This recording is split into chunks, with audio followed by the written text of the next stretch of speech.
Une fois les traditionnelles fêtes de fin d'année achevées, les ministres ont fait leur entrée à l'Élysée, mercredi 4 janvier.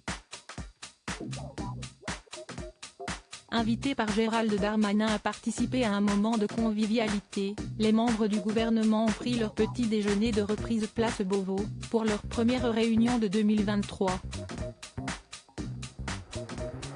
Avant de se pencher sur les nombreux dossiers de ce début d'année, les convives ont reçu des présents de la part du ministre de l'Intérieur, comme l'a détaillé La Voix du Nord, dans un article publié le même jour.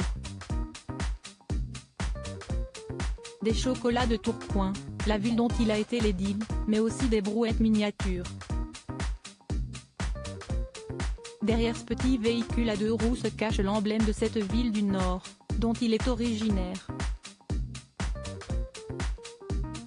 Toutefois, c'est Elisabeth Borne qui s'est vue offrir le cadeau le plus original.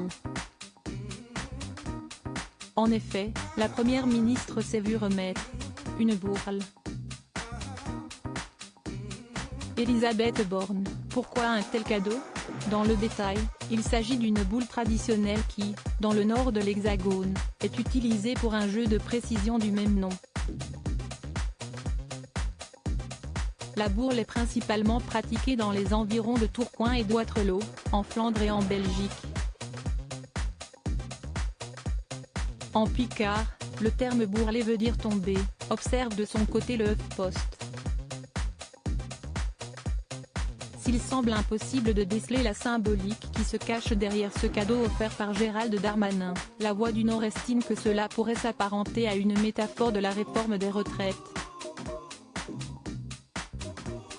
De son côté, le ministre de l'Intérieur a effectué une rentrée sous les projecteurs, puisqu'il a été choisi pour représenter la France aux obsèques du pape émérite Benoît XVI, décédé le 31 décembre. Des obsèques qui se sont déroulées le 5 janvier, sur la place Saint-Pierre de Rome, au Vatican. Si sa présence lors de cet événement pouvait a priori sembler curieuse, elle avait en réalité bien un sens. L'ex-maire de Tourcoing est aussi ministre des Cultes. Article écrit en collaboration avec 6 médias Crédit Photo, Aurélien Maurice Sarpoul.